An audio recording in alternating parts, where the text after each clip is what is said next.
everyone, welcome back to Build. I'm your host, Brittany Jones-Cooper. The new film The Weekend follows a stand-up comedian named Zadie, who goes on a romantic weekend to a bed and breakfast with her ex-boyfriend and his new girlfriend. The love triangle quickly turns into a love square that keeps audiences guessing until the very end. The film is beautifully relatable with a script that is both hilarious and heartfelt. Today, I'm chatting with actress and comedian Sasheer Zamata and director Stella Meghi about the movie, but first, here's a trailer.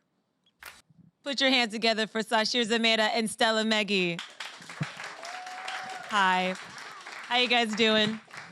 Good. I'm fantastic. I just have to say thank you for this movie. Stella, you wrote and directed this.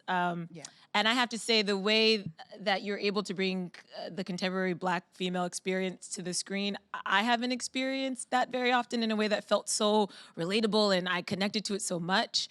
So thank you. I mean, it was such, the whole film from beginning to end for me was just like, oh, that's me, oh, that's my friend, or that's somebody I know, which was just really refreshing. Yeah, it's me and my friends. Yeah.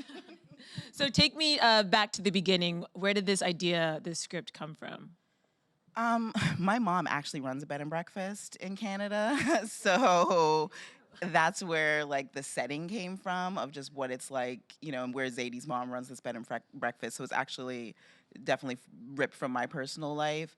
And then I don't know, Zadie is like a combination of all my friends and and Sasheer, like, and what I thought she could bring to the character. So it's, it's a mix of real life. I mean, the situation I would not be caught dead in, but that's the dramatic movie effect. Yeah, I mean, I have to say that I've been in not obviously this isn't an intense situation, but I've been in some variation of this dynamic, which is why you're like rooting for her, but you also understand where she's coming from. Sasheer, when you first saw the script, is that what sort of drew you to it? Is just that this felt like a woman that I know, or I am? Not a woman I am, because same thing, I don't think I'd be caught dead in this situation, but definitely a woman I want to see.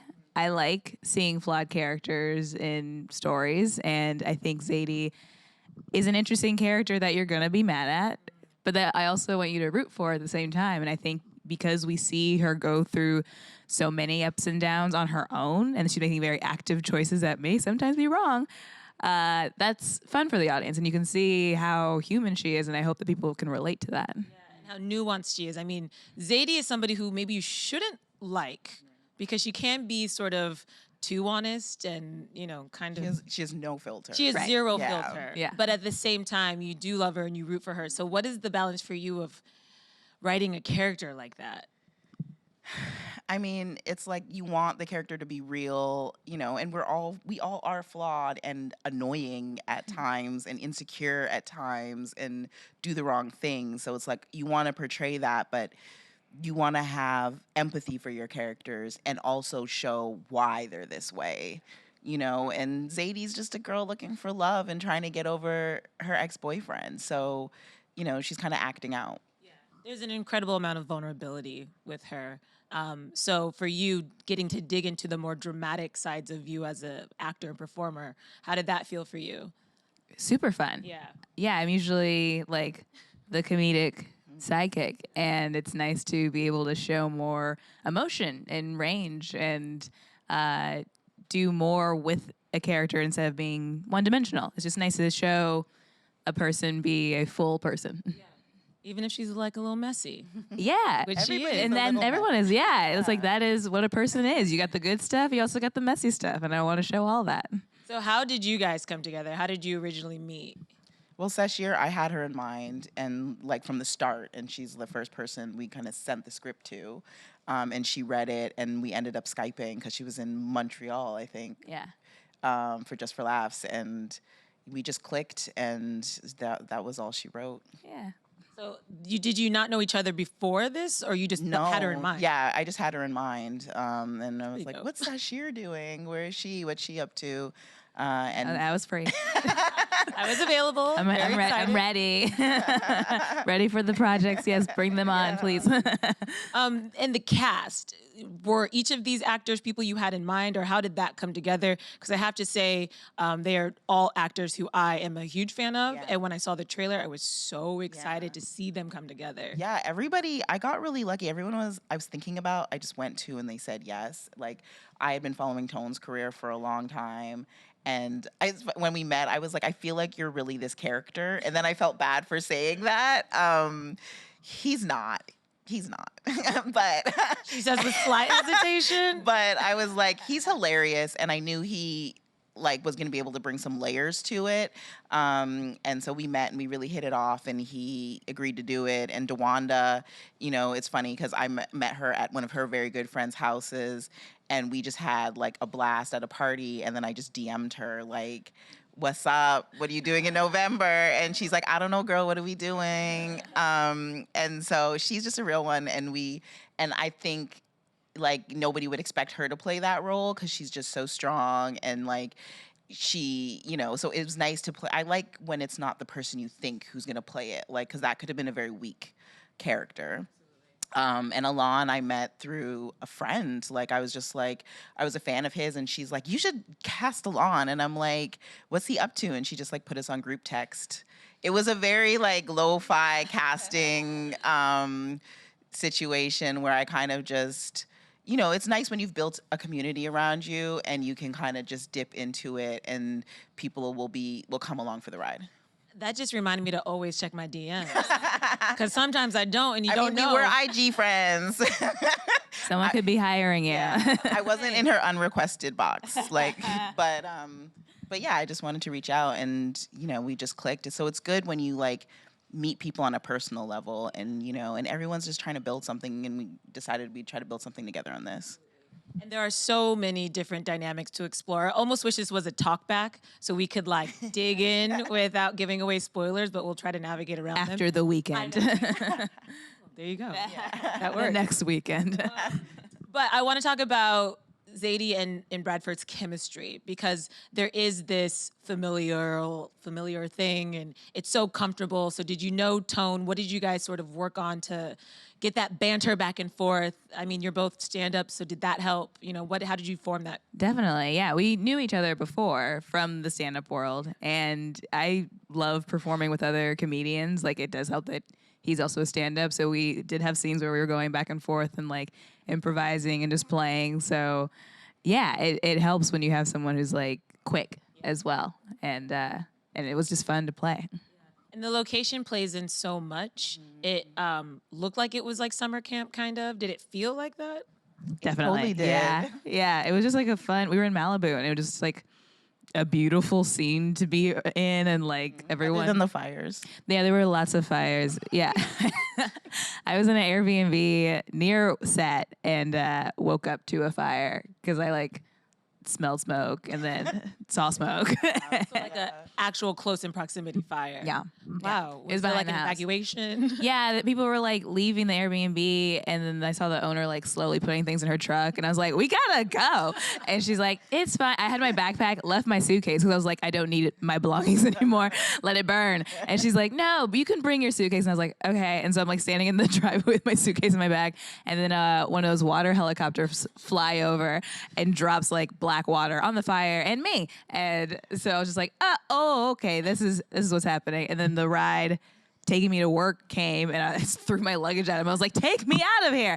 And then I go to work and You were shooken up that I morning. was pretty shook. They were like, Sasheer wants to talk to you. And I was like, what happened? I was like, "Oh, I almost got burned." Yeah. A forest fire. I was like, you're fine. We'll just jump in the ocean if we're next to the coast. Yeah, it'll just run to the beach.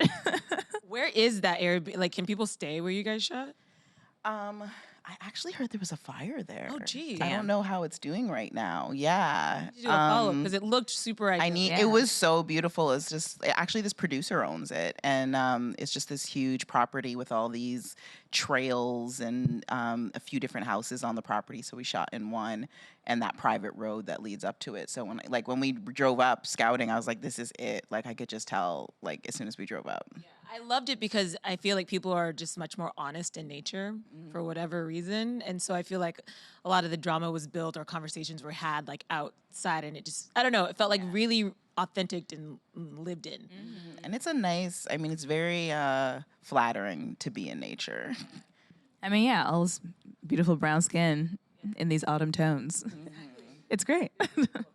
Speaking of the bed and breakfast, Kym Whitley is amazing and so hilarious. Was that also a casting choice where you're like, I want her, and she was available? Yeah, I've like always wanted to work with Kym. I mean, I love comedians so much. Like I always try to work with them, and I love making them do dramatic scenes. And Kym was just so great. She was just such a joy on set, and she was just hilarious. And then when she had to do her more emotional scenes, she was heartbreaking, you know, like, and so I was just so lucky to work with her. She is just like one of our comedy legends that like deserves to be in everything. Right. And you get so many fun exchanges with her. Yeah. I mean, the mother-daughter relationship in this movie is almost my favorite part because it is so like messed up but also super relatable. Oh yeah. I mean, like, I feel like a lot of those lines were things that my mom could say to me, so it felt very real. Yeah, when she was like, "Don't mess with my Yelp reviews," I was like, that 100% seems like. I think my mom has said that to me when I stay there. Yeah. Like, oh God, don't like those lines definitely come from my mom of like, you know, don't get in the way of the guests, and the guests don't want to talk to you, and like, you know, she's very much, yeah, that's my mom for sure. Yeah. I want to know what your views are on like the current state of rom-coms, because when I look at this again, it's like reminding me of so many classic rom-coms I've watched, but like I said, it's contemporary, it's an all-black cast, but that's not like the main focus, right? It's just like a very modern day story. Do you feel like that's the way rom-coms need to go? Because we always talk about how rom-coms have gone away, but I think it's because they weren't updated for so long. Right. I agree. Like, I just think rom-coms were never updated. And I like had this conversation the other day where I think the thing that did not get modernized with these movies were making these women real. And I think for them to work, they have to have a coming of age, or, you know, something in their own character that is being built on and that they're growing and learning by the end of this movie. And it can't just be about getting a guy or changing the guy, or, you know, you have to lead with the female perspective and what they're trying to get out of life personally, not just like what man they're trying to get. And I think that's how romantic comedies have not been updated. That now, if they're going to work, you really have to, you know, write it as if they're a human being. And it's written to, I feel like, in a way that what I love about Zadie is she is so smart and she is so quick. And when she's pushed to that emotional brink, she's able to find the words she needs at that moment, where I feel like as a woman, sometimes you can't. So it's like such a joy to watch her be able to like say what she means in that moment. Do you know, can you relate to that at all? I always think of it after the fact. Yeah. But I like that she can just access it right away. Well, that dinner scene was a lot. That was a lot. That was rough. But I feel like maybe She said a lot. she she did say a lot. But I feel like maybe because I'm a comedian, I'm like, yeah. I mean, there's definitely situations where I leave and I'm like, oh, I should have been like, and then you did that. But I do feel like most of the time I can convey how I feel in the moment. So seeing Zadie do that, I was like, yeah, I get that. Of course, you would had that comeback ready.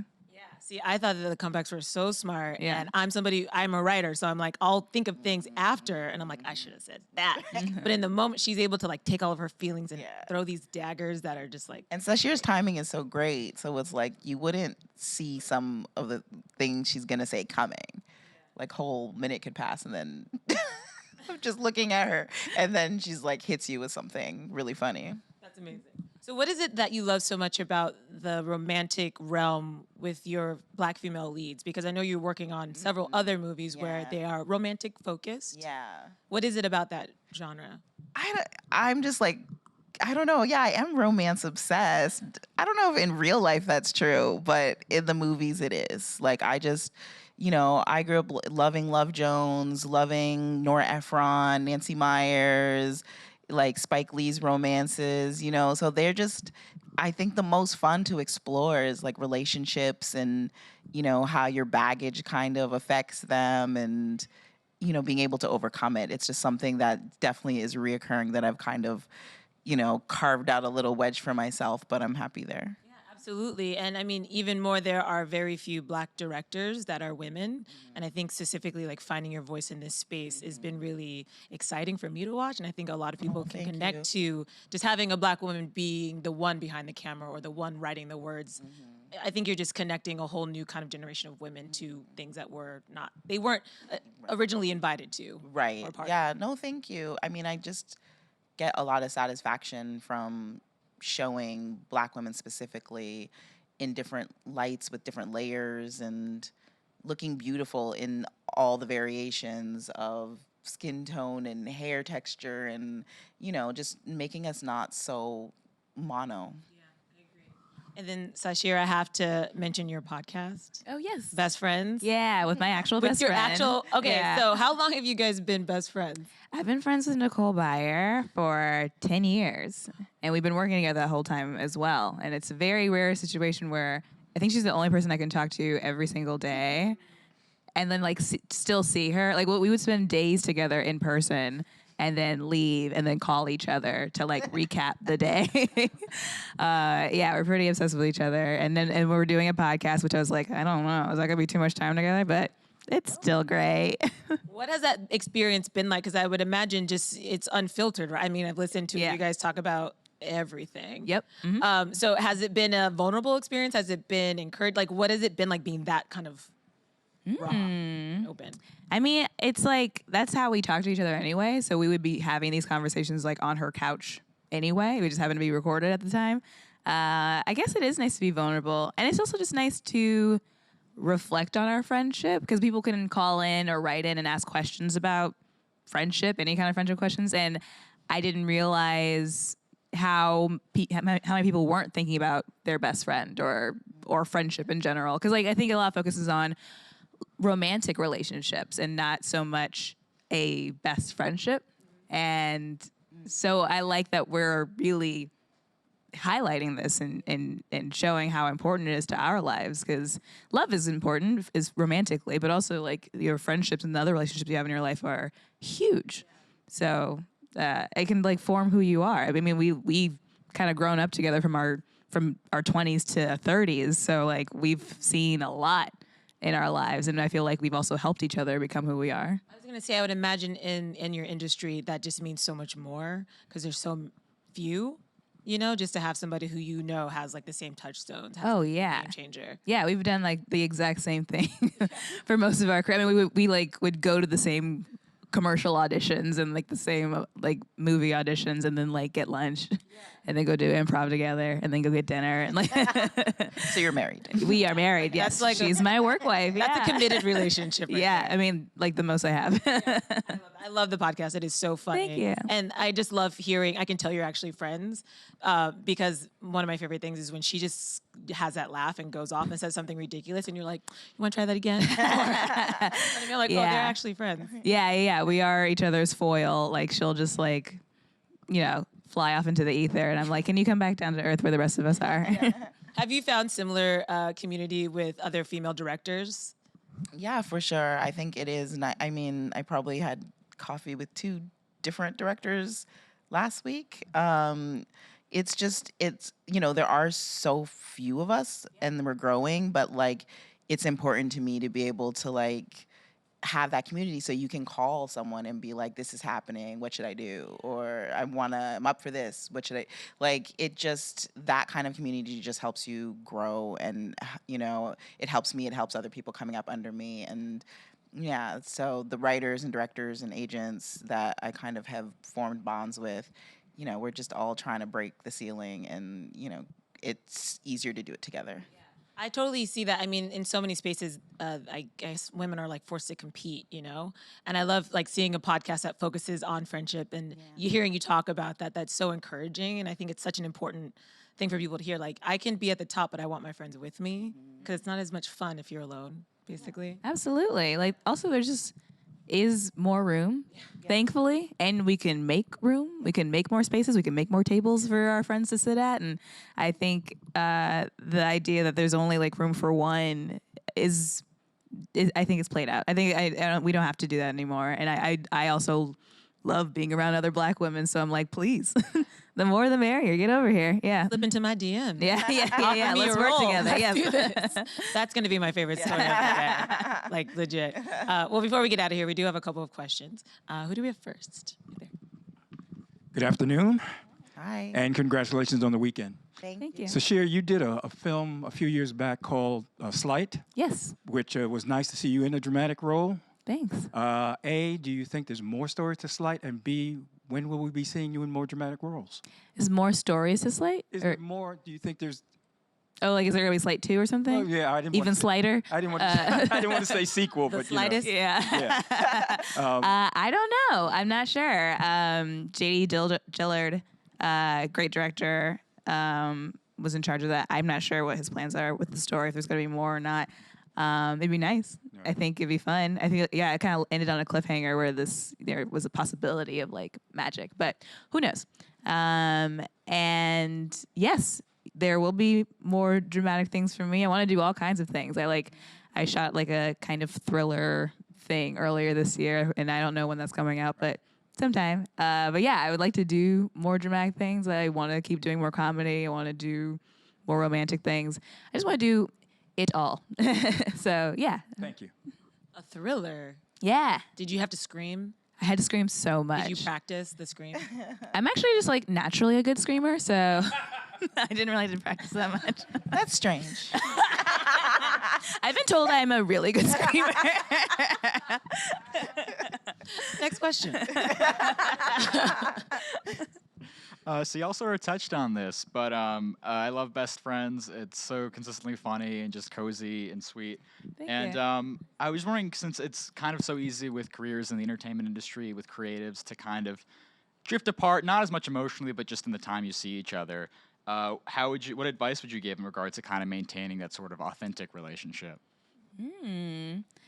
I mean, I feel like that I have people in my life who I don't see a lot, but I do communicate with them a lot. So like, there are some people where I just DM them like videos of puppies, and that's how we can stay in touch. That's our communication. Or like, if I want to see like some really like hokey movie or something, I call this person because that's the best person to go laugh with at this movie, or whatever the thing is. If you can like find a thing that you guys gel on, or like whatever your inside jokes are, just keep that going, and that will maintain that relationship. And if this is like your best friend, I don't know. The way me and Nicole do it might be unhealthy. I'm not sure if I can recommend it to anybody, but I guess just bother them until they talk to you. I think that's great advice. Yeah. If it's your friend, they'll appreciate. Sometimes you have to nag a friend. Right? I know I have to. Yeah. People have to nag me. Yeah, I have to be nagged too, because sometimes I'll forget, because I also love being alone. Like, I love being with people, but I also like love just being by myself and like chilling. So sometimes I will forget to be like, you should call somebody. Call a friend. Go hang out. Go be outside and sociable. Those friends are great that will like call you Yes. and text you like, are you gonna call me back? Yeah. It's been 3 days. Yes. It's time. Well, guys, I cannot say enough how much I enjoyed this film. Thank you for the heart and soul you poured into it, each of you. I really connected to it, and I can't wait for some of my friends to see it so that I could talk about it. Like I said, I have a lot of stuff to unpack. So thank you. Well, it's on VOD right now. Yeah, you can see it right now. It's on Amazon. It's on iTunes. You heard her. Yeah. The Weekend is available now on Amazon and iTunes. Yeah. Put your hands together for Sasheer Zamata and Stella Meghi.